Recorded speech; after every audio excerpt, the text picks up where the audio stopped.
సంవత్సరాల తరబడి ఎన్ని మందులు వాడినా మీ మోకాల నొప్పులు తగ్గట్లేదా? ప్రాణ పెయిన్ క్లినిక్ లో అత్యాధునిక చికిత్స. నమస్తే, నేను విజయ్. ఏపీలో జగన్మోహన్ రెడ్డి మీద తొలి కేసు నమోదైంది. సో కూటమి ప్రభుత్వం అధికారంలోకి వచ్చిన తర్వాత జగన్మోహన్ రెడ్డి మీద త్రిబులార్ ఉండి ఎమ్మెల్యే త్రిబులార్ కేసు నమోదు చేశారు.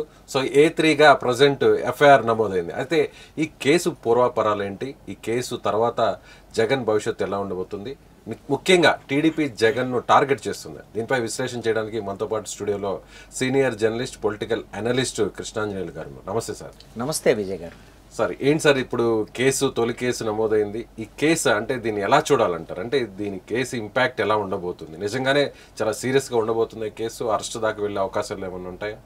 మాజీ ముఖ్యమంత్రి వైఎస్ జగన్మోహన్ రెడ్డి మీద, అదేవిధంగా వైఎస్ఆర్ కాంగ్రెస్ పార్టీ ప్రభుత్వ హయాంలో పోలీస్ శాఖలో కీలక భూమిక పోషించినటువంటి AP CID chief PV Sunil Kumar, అప్పుడు తర్వాత ఇంటెలిజెన్స్ చీఫ్ పిఎస్ఆర్ ఆంజనేయులు గారు, వీళ్ళ మీద కేసులు నమోదైనటువంటి పరిస్థితి ఉంది. బహుశా ఈ ప్రభుత్వంలో ఇది మొట్టమొదటి కేసు జగన్మోహన్ రెడ్డి మీద కావచ్చు. ఇంకా కొన్ని కేసులు ఉంటాయి, దాంట్లో ఎటువంటి సందేహం కూడా లేదు.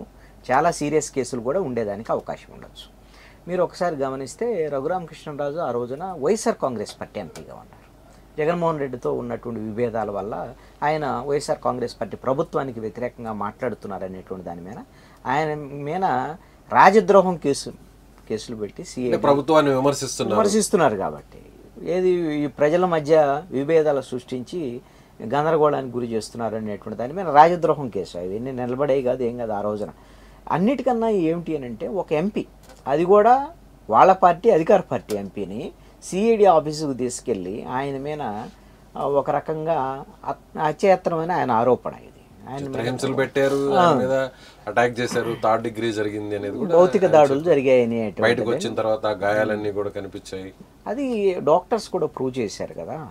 మిలిటరీ హాస్పిటల్కి సంబంధించినటువంటి డాక్టర్స్ ఆయనకు సంబంధించినటువంటి విషయంలో గాయాలైనటువంటి మాట వాస్తవమైనటువంటి దాని మీద, అందుకే ఆయనకి బెయిల్ వచ్చినటువంటి పరిస్థితి. ఆ రోజున ఆయన దాని మీద కోర్టులో కూడా స్పష్టమైనటువంటి ఫిర్యాదు చేశారు, తన మీద దాడి చేశారు అనేటువంటి దాని మీద. అయితే అప్పుడు జీజీహెచ్లో ఒక రిపోర్ట్ ఇచ్చారు, ఏం దాడి జరగలేదు, అవన్నీ కూడా మామూలుగా వచ్చినటువంటి స్పెల్లింగ్ తప్ప అది దాడి జరగలేదు అని. అందుకని ఆయన మళ్ళీ కోర్టును ఆశ్రయించడం, ఆ తర్వాత కోర్టు మిలిటరీ హాస్పిటల్ డైరెక్ట్ చేయటం అనేటువంటి దాని మీద.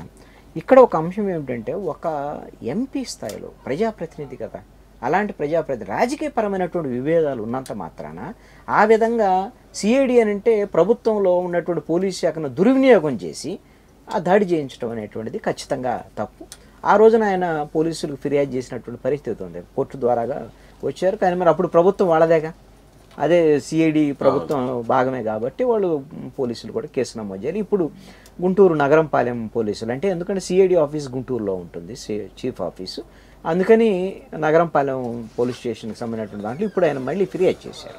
ఈ ఫిర్యాదు చేసి, ఇప్పుడు నాకు అన్యాయం జరిగింది, ఆ రోజున నా మీద అచేతనం జరిగింది, దీని మీద కేసు నమోదు చేయండి. ఎలాగో ఇప్పుడు ఎన్డీఏ కూటమి ప్రభుత్వం ఉంది ఆంధ్రప్రదేశ్లో, పోలీస్ శాఖ కూడా ప్రభుత్వం వైపు నుంచి, ఆయన ఎమ్మెల్యే ఉండే ఎమ్మెల్యే అధికార పార్టీ ఎమ్మెల్యే కాబట్టి వాళ్ళ ఫిర్యాదును ఖచ్చితంగా స్వీకరించాలి. అది కూడా మాజీ ఎమ్మెల్యే మీద, అదే మాజీ ఎంపీ అయినా కంప్లైంట్ చేసి ప్రజెంట్ ఎమ్మెల్యే.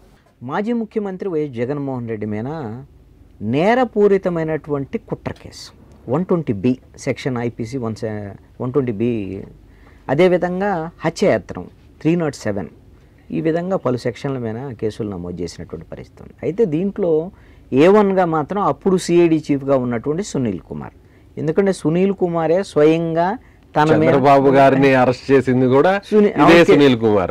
సునీల్ కుమార్ ఉన్నప్పుడు సంజయ్ ఉన్నారు, అప్పుడు సిఐడి చీఫ్ గా ఉన్నారు సంజయ్. కానీ సిఐడి మొత్తం కూడా అంతా డైరెక్షన్ అంతా కూడా సునీల్ కుమార్ నేతృత్వంలో జరిగింది. అదేవిధంగా ఇంటెలిజెన్స్ చీఫ్ పిఎస్ఆర్ ఆంజనేయుల మీద వీళ్ళకి ఎలాగూ తెలుగుదేశం పార్టీకి సంబంధించి చంద్రబాబు నాయుడు కేసులు కానీ, లోకేష్ మీద కేసులు ఇటని, అందుకని ఈ ముగ్గురు కీలకమైనటువంటి నిందితులుగా ఉన్నారు దీంట్లో. అంటే టార్గెట్ అంతా ఒకేసారి జరిగింది అనుకోవచ్చు ఈ కేసు ద్వారా చూస్తే, అటు సునీల్ కుమార్ కావచ్చు, పిఎస్ఆర్ ఆంజనేయులు, జగన్మోహన్ రెడ్డి. ఖచ్చితంగా A1 ఆయన ఉన్నారు, A2 ఇప్పుడు A3గా జగన్మోహన్ రెడ్డి. అంటే జగన్మోహన్ రెడ్డి దగ్గర నుంచి ఇద్దరు కీలకమైనటువంటి ఆఫీసర్స్ని, ఐపీఎస్ ఆఫీసర్స్ని టార్గెట్ చేసినట్టుగా కనపడుతుంది. టార్గెట్ మీన్స్ అంటే అది ఆ ప్రభుత్వ హయాంలో జరిగినటువంటి ఎంపీ మీద జరిగినటువంటి దాడి కాబట్టి ఇప్పటికైనా ఆ ఎంపీకి న్యాయం చేయాలనేటువంటి ఉద్దేశంతో మరి ప్రభుత్వం ఏమన్నా కేసు నమోదు చేసిందని అనుకోవాలి. అయితే ఇక్కడ ఒక అంశం ఏంటంటే సెక్షన్లు ఇవన్నీ కూడా చాలా సీరియస్ సెక్షన్లే పెట్టారు ఇవన్నీ. అయితే ఈ కేసుల్లో అరెస్ట్ చేస్తారా చేయరా, అరెస్ట్ చేయగలరా లేదా అనేటువంటి అంశం చాలా కీలకమైనటువంటిది. ఎందుకు అనంటే నేరం జరిగింది ఎప్పుడు, సుమారుగా 2-3 సంవత్సరాల క్రితం జరిగినటువంటి ఘటన. దాని మీద ఆల్రెడీ కోర్టులకు సంబంధించినటువంటి కేసులు నడుస్తున్నటువంటి పరిస్థితి ఉంది. ఈ అంశం మీద సునీల్ కుమార్ మీద కేసు నమోదు చెయ్యాలి అని సుప్రీంకోర్టు వరకు వెళ్ళాడు రఘురామకృష్ణరాజు. ఆ సందర్భంలో సుప్రీంకోర్టు ఏమి డైరెక్షన్ ఇవ్వలేదు కేసు నమోదుకు సంబంధించినటువంటి విషయంలో, అందుకని కేసు నమోదు అవ్వాల. మరి ఇప్పుడు సునీల్ కుమార్ వాదన ఏమిటి అంటే సుప్రీంకోర్టు వరకు వెళ్ళి సుప్రీంకోర్టు రిజెక్ట్ చేసిన తర్వాత ఇప్పుడు నా మీద ఎఫ్ఐఆర్ కట్టడం ఏంటి అంటే అది చెల్లదు అనేది ఆయన చేస్తారు. చెల్లదని అంటలేదు, ఎంత మేరకు సమంజసం అనేది పోలీస్ శాఖను ప్రశ్నించేటువంటి విధంగా ఆయన మాట్లాడారు. ఈ వాదన మీద కూడా ఒక చర్చ జరుగుతుంది. ఒక ప్రభుత్వ అధికారిగా ఉండి ప్రభుత్వం తీసుకున్నటువంటి నిర్ణయం ఏంటంటే, పోలీస్ శాఖ అంటే గవర్నమెంట్లో భాగమే కదా, పోలీస్ శాఖ తీసుకున్నటువంటి నిర్ణయాన్ని తప్పుపడుతూ గవర్నమెంట్లో ఉన్నటువంటి ప్రభుత్వ అధికారి మాట్లాడుతున్నారు అని అంటే ఇది నిబంధనలకు విరుద్ధం, కాబట్టి అతను సస్పెండ్ చేయాలనేటువంటి ఒక డిమాండ్ కూడా వచ్చింది. ఇప్పుడు ఉన్నటువంటి ఈ కేసు మీద మరి మాజీ ముఖ్యమంత్రి జగన్మోహన్ రెడ్డిని, అదేవిధంగా 2 ఐపీఎస్ ఆఫీసర్లని వీళ్ళని అరెస్ట్ చేస్తారా? దీంతో పాటుగా ఒక డాక్టర్ కూడా ఉన్నారు, Prabhavati, Guntur GGH hospital superintendent అప్పుడు ఉన్నారు. ఆవిడ తప్పుడు రిపోర్ట్ ఇచ్చారనేటువంటిది ఆరోపణ. వీళ్ళని అరెస్ట్ చేస్తారా అనేటువంటి దాని మీద. ఎందుకు అని అంటే అసలు కేసు పెట్టి ప్రయోజనం ఏంది అరెస్ట్ చేయకుండా? ఇప్పుడు ఒక మాజీ ముఖ్యమంత్రి మీద ఆషామాషిగా కేసు పెట్టి ఒకవేళ అరెస్ట్ చేసి లేనటువంటి పరిస్థితికి ఉంటే అది ఎప్పుడు ఈ గవర్నమెంట్ అబాస్ పాలయ్యేదానికి అవకాశం ఉండొచ్చు. నేను అనుకుంటున్నాను ఈ కేసులో అరెస్టుల వరకు వెళ్ళటానికి అవకాశం ఉండకపోవచ్చు అని. ఎందుకు మరి అలాంటప్పుడు ఇప్పుడు ఈ టైంలో కేసుని తెర మీదకి తీసుకురావడంలో ఉన్నటువంటి ఆంతర్యం ఏంటంటారు? రాజకీయ ప్రయోజనాలు ఏదైనా ఉండే అవకాశం ఉందంటారా? నేనంటాను రఘురామకృష్ణరాజు ఆల్రెడీ వైఎస్ఆర్ కాంగ్రెస్ పార్టీ ప్రభుత్వం మీద రెబల్ ఎంపీగా ఉండి అనేకమైనటువంటి పోరాటాలు చేశారు. తీరా వచ్చేసరికి ఎలక్షన్ వచ్చేసరికల్లా ఆయనకి నరసాపురం ఎంపీ టికెట్ ఇవ్వలేకపోయారు, తెలుగుదేశం ఇవ్వలేకపోయింది, బీజేపీ అక్కడ అడ్డుపడ్డదనే ఆయన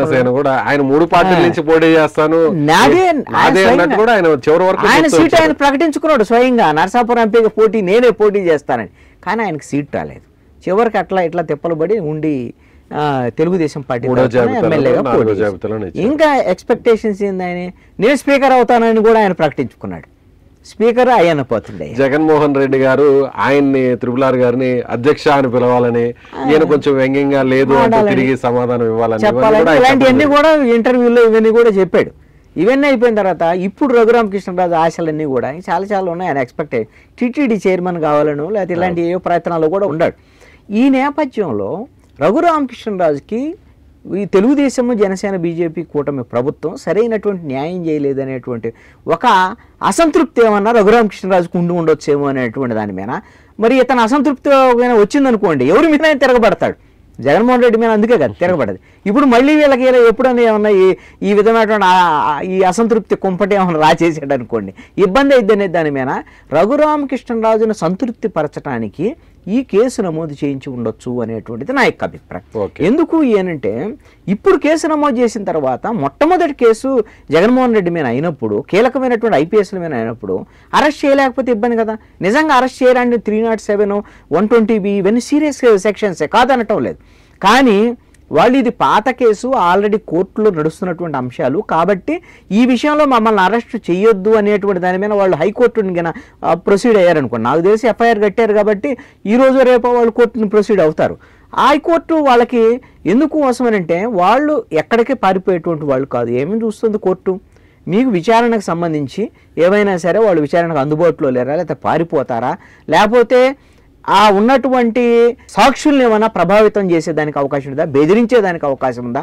ఏముంది, జగన్మోహన్ రెడ్డి మామూలు ఎమ్మెల్యే ఇప్పుడు, అంతే కదా. ప్రతిపక్ష హోదా కూడా లేదు. ఆయన ఎవరో బెదిరిస్తాడు లేకపోతే పోలీసు దాని మీద ప్రభావం చూపిస్తాడు అనేటువంటి దానికి అవకాశం లేదు కదా. కాబట్టి కోర్టు ఏం చెప్తుందంటే విచారణ జరిగిద్ది, కేసు యథాతథం కొనసాగింది, అరెస్టు చేయకుండా విచారించమని ఇవ్వటానికి అవకాశాలు ఉన్నాయి. అంటే ముగ్గురికి కూడా గురికి అలాంటి అవకాశం ఉండదు. ఒక్కళ్ళకి అలాంటి అవకాశం వచ్చింది అంటే అందరికీ అలాంటి 5గురు దాంట్లో నిందితులు ఉన్నారు. ఒకళ్ళు సిఐడి అడిషనల్ ఎస్పీ కూడా ఉన్నారు.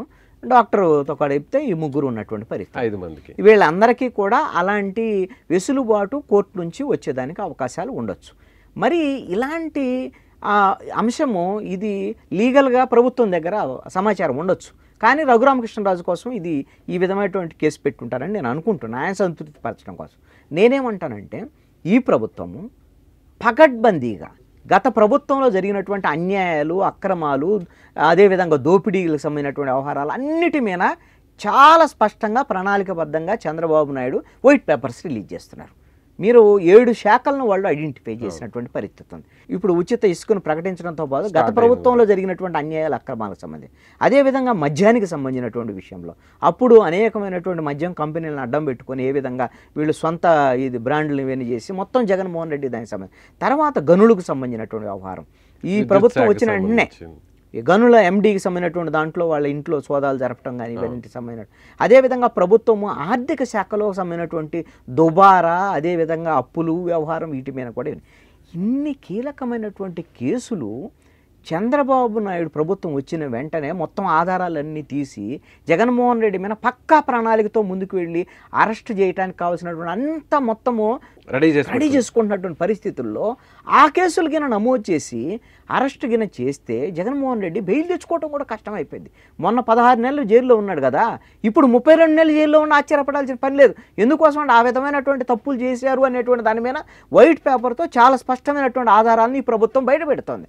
ఇలాంటి పరిస్థితుల్లో మొన్న ఏం చేశారు, దోడంపూడి చంద్రశేఖర్ రెడ్డి అతను బియ్యం మాఫియాకు సంబంధించినటువంటి విషయంలో స్పష్టమైనటువంటి ఆధారాలు తీసుకొని కాకినాడ పోర్టు నుంచి ఇతర దేశాలకి బియ్యాన్ని తరలిస్తున్నటువంటి ఇవన్నీ కూడా డీటెయిల్డ్గా ఆధారాలు సహా సేకరించడం, ఆ కేసు నమోదు చేశారనుకో ఎలా ఉంటుంది. అప్పుడు ఎవరైతే సివిల్ సప్లైస్ మినిస్టర్గా ఉన్నాడో కొడాలి నాని లాంటి వాడు, వాళ్ళందరూ కూడా ఇరుక్కునేటువంటి అవకాశం ఉంటుంది. పక్కా ప్రణాళికతో ఆధారాలతో సాగిన కేసులు పెట్టారనుకోండి లోపలేయడానికి అవకాశం ఉంటుంది. నిజంగా అప్పుడు ప్రభుత్వంలో వైఎస్ఆర్ కాంగ్రెస్ పార్టీ ప్రభుత్వంలో కొడాలి నాని కానీ ద్వారంపూడి చంద్రశేఖర్, కొడాలి నాని ఏమో చంద్రబాబు నాయుడిని, నారా లోకేష్, ద్వారంపూడి లాంటి వాళ్ళు జనసేన పార్టీ పవన్ కళ్యాణ్ని, జన సైనికులు అందరిని కూడా ఇంటి దగ్గర తరిమి కొట్టినటువంటి పరిస్థితి కూడా ఇలాంటివి. ఇట్లాగా ఇంత పక్కా ప్రణాళిక రూపొందించుకున్నటువంటి ప్రభుత్వము మరి ఎందుకు హడావుడిగా ఈ కేసు నమోదు చేసింది, ఈ విషయంలో ఎందుకు తొందరపాటుకు గురైంది అనేటువంటి అనుమానం అయితే అందరిలో కొంత ఉన్నటువంటి మాట వాస్తవమే. ఒకవేళ ఇది ట్రయల్ వేసి జగన్మోహన్ రెడ్డి మీద ఆ రోజు తప్పు చేశాడు కాబట్టి ఏదైతే తప్పు చేశాడని జనంలో ఉందో, ఈయన ఎంపీని కొట్టించాడు అనేటువంటి దాని మీద, అందుకని ఈ విధమైనటువంటి అంశం మీద ముందు ఒక కేసు వదిలిన తర్వాత మిగతా సంబంధించినటువంటి కేసులన్నింటినీ కూడా మీరు చెప్పిన దాని ప్రకారం చూస్తే డైరెక్ట్ గా ఇరుకును పెట్టేదానికంటే కూడా ఒక రకంగా చెప్పాలంటే త్రిబులార్ని సాటిస్ఫై చేయడం కోసమే ఈ కేసుని తెర మీదకి తీసుకొచ్చినట్టుగా అనుకోవచ్చు. ఎస్, త్రిబులార్ని సాటిస్ఫై చేయడం, ఎందుకంటే ఈ కేసులో అరెస్ట్ చేయడానికి తక్కువ అవకాశాలు ఉన్నాయి. జగన్మోహన్ రెడ్డిని కానీ, పిఎస్ఆర్ ఆంజనేయులు కానీ, సునీల్ కుమార్ని కానీ, లేకపోతే మిగతా ఇద్దరికి సంబంధించినటువంటి విషయాలను కూడా. అయినా సరే తప్పు జరిగింది కాబట్టి ఆ రోజున మేము తప్పు చేసినటువంటి ముఖ్యమంత్రి ఖచ్చితంగా శిక్ష అనుభవించాల్సింది. చంద్రబాబు నాయుడు కూడా చాలా స్పష్టంగా చెప్పారు, తప్పు చేసిన వాళ్ళని మేము వదిలిపెట్టాం, అన్ని ఆధారాలతో సాధింపు ఉండదు కానీ తప్పు చేసిన వాళ్ళని అయితే వదిలిపెట్టేదని కూడా చెప్పడం జరిగింది. కక్ష సాధింపు లేదు అని అనటానికి ఏం లేదండి. కక్ష ఇవన్నీ కూడా జరుగుతున్నట్టు రాజకీయాలు ఇవన్నీ సహజం. ఎందుకోసం అంటే జగన్మోహన్ రెడ్డి ప్రభుత్వంలో కూడా ఆయన మొదటి రోజు నుంచి కూడా ప్రజావేదిక కూల్చివేత దగ్గర నుంచి మొదలు పెడితే చంద్రబాబు నాయుడు మీద, నారా లోకేష్ మీద, వాళ్ళ కుటుంబీకుల మీద కేసులు పెట్టినటువంటి పరిస్థితి, అదేవిధంగా అచ్చెన్నాయుడు, కొల్లు రవీంద్ర ఇలాంటి టార్గెటెడ్గా అందరి మీద కేసులు పెట్టినటువంటిది అది కక్ష సాధింపే కదా. అంటే జగన్మోహన్ రెడ్డి వైఎస్ఆర్ కాంగ్రెస్ పార్టీ ప్రభుత్వం చేసినప్పుడు వీళ్ళు మళ్ళీ వీళ్ళు అధికారంలోకి వచ్చిన తర్వాత చేయకుండా ఉంటారని అనుకోవాల్సినటువంటి పని అయితే లేదు. కానీ హడావుడిగా చేసి ఆధారాలు లేకుండా చేస్తే ఎట్లాగైతే చంద్రబాబు నాయుడిని తీసుకెళ్లి జైల్లో పెడితే ఆయన బయటకు వచ్చి ఇప్పుడు వచ్చిన తర్వాత సింపతి వచ్చినటువంటి పరిస్థితుల్లో 164 అసెంబ్లీ స్థానాలు తెలుగుదేశం, జనసేన, బీజేపీ రాజకీయ పరిస్థితులన్నీ కూడా ఒక్కసారికి మారిపోయాయి. పవన్ కళ్యాణ్ సపోర్ట్ చేయడం, అవుట్ రైట్ గా సపోర్ట్ చేస్తున్నాను ప్రకటించడం, అక్కడి నుంచి సింపతి పెరగడం, ఆ తర్వాత భువనేశ్వర్ గారు, బ్రహ్మణి గారు వీళ్ళందరూ కూడా రావడం, ఇవన్నీ కూడా ఒక్కసారిగా రాజకీయ సినారీ మారిపోయింది ఒకే ఒక చిన్న పొరపాటు వల్ల. ఇప్పుడు అందుకనే చంద్రబాబు నాయుడు లేకపోతే కూటమి ప్రభుత్వం ఒక అంశాన్ని గమనించాలి. జగన్మోహన్ రెడ్డి మీద, అదేవిధంగా వైఎస్ఆర్ కాంగ్రెస్ పార్టీలో ఉండేటువంటి మంత్రుల మీద ఈ ప్రభుత్వం కక్ష సాధిస్తుంది అనేటువంటి అంశం ప్రజల్లోకి వెళ్లకుండా చూసుకోవాల్సినటువంటి బాధ్యత కూడా ఉంది. ఆధారాలు లేని కేసులు పెట్టడం, అదేవిధంగా దాడులను ప్రోత్సహించడం ఇలాంటివి చేయకుండా ఉంటే మంచిది అనేటువంటి దాని మీద. ఎందుకోసం చేసి వాళ్ళు నష్టపోయారు కదా వైసీపీ. మరి అలాంటి నష్టమే వీళ్ళు పోతే వీళ్ళు కూడా నష్టమే. రేపొద్దున భవిష్యత్తు ఎవరికైనా సరే మీరు ఒక అంశాన్ని గమనించండి, 5 నెలల కాలమే ప్రజలు మీకు సమయం ఇచ్చేది. ఈ 5 నెలల కాలంలో 164 స్థానాలు అంటే బహుశా తెలుగుదేశం పార్టీ ప్రారంభించిన తర్వాత ఇంత అత్యధిక సీట్లు వచ్చినటువంటి పరిస్థితి గతంలో ఎప్పుడు కూడా లేదు. అంటే బాధ్యత పెరిగింది కదా. బాధ్యత పెరిగినప్పుడు ఖచ్చితంగా ప్రజల యొక్క ఆకాంక్షలకు అనుగుణంగా తెలుగుదేశం, జనసేన, బీజేపీ కూటమి కూడా ఖచ్చితంగా అందుకు అనుగుణంగా పాలన ఉంటుందని భావిద్దాం.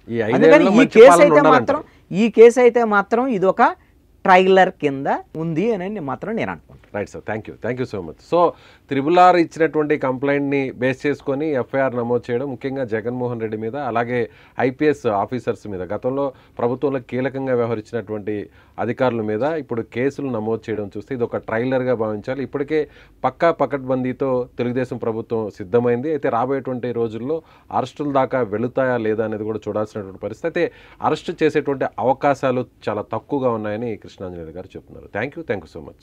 సుమన్ టీవీలో మీ పర్సనల్ అండ్ బిజినెస్ ప్రమోషన్స్ కోసం కింది నెంబర్కి కాంటాక్ట్ చేయండి.